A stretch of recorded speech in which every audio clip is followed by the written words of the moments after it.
नमस्कार, बहुत बहुत स्वागत। मैं हूं आपके साथ ऋतु ज्ञानवानी। आप देख रहे हैं न्यूज़ 18 का डिजिटल प्लेटफॉर्म। आम आदमी पार्टी चीफ अरविंद केजरीवाल जो चाहते थे वो मुराद पूरी हो गई है। दिल्ली शराब घोटाले और अवमानना केस से दिल्ली हाई कोर्ट की जज जस्टिस स्वर्णकांता शर्मा अलग हो चुके हैं। अब शराब घोटाला केस जस्टिस मनोज जैन और अवमानना केस दिल्ली हाई कोर्ट की डिवीजन बेंच सुनेगी। दिल्ली शराब घोटाला केस जस्टिस स्वर्णकांता शर्मा अब नहीं सुनेंगी। पिछली सुनवाई में ही उन्होंने इस केस से खुद को अलग कर लिया था। अब केस नए जज साहब के पास पहुंच चुका है। जी हां, दिल्ली हाई कोर्ट में जस्टिस मनोज जैन अरविंद केजरीवाल के खिलाफ शराब घोटाले का केस सुनेंगे। इतना ही नहीं, अरविंद केजरीवाल के अवमानना वाले केस से भी जस्टिस स्वर्णकांता ने खुद को अलग कर लिया। इस तरह अरविंद केजरीवाल के खिलाफ दोनों मामलों से जस्टिस स्वर्णकांता अलग हो चुके हैं।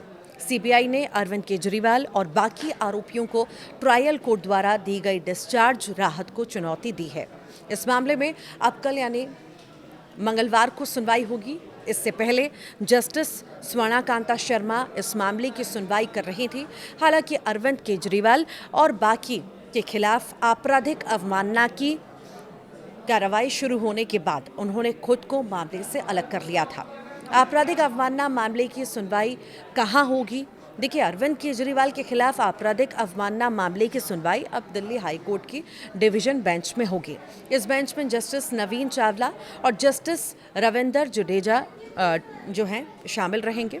दिल्ली हाई कोर्ट की डिवीजन बेंच कल यानी मंगलवार को अरविंद केजरीवाल, मनीष सिसोदिया, संजय सिंह और बाकी के खिलाफ आपराधिक अवमानना मामले की सुनवाई करेगी। ये मामला तब शुरू हुआ था जब जस्टिस स्वर्णकांता शर्मा ने अपने खिलाफ लगाए गए मान हानिकारक और बदनाम करने वाले आरोपों का संज्ञान लिया था।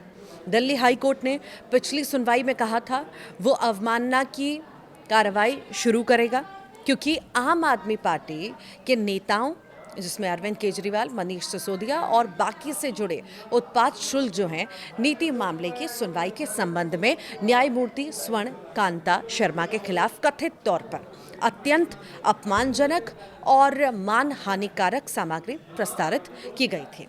न्यायमूर्ति शर्मा की सिंगल जज वाली बेंच ने केंद्रीय जांच ब्यूरो यानी कि सीबीआई द्वारा दायर एक याचिका की सुनवाई करते हुए ये टिप्पणियां की हैं, जिसमें निचली अदालत के जो है उस आदेश को चुनौती दी गई थी, जिसमें मामले के सभी 23 आरोपियों को बरी कर दिया गया था, जिनमें दिल्ली के पूर्व मुख्यमंत्री केजरीवाल, पूर्व उप मुख्यमंत्री सिसोदिया और आप नेता दुर्गेश पाठक शामिल हैं। अब कल इसमें महत्वपूर्ण सुनवाई होगी। साथ ही साथ अब इस केस से खुद को अलग कर दिया गया है केजरीवाल के बोलने पर। अब ये देखना होगा कि जब अब कल सुनवाई होगी तो क्या कुछ खास इसमें देखने को मिलता है।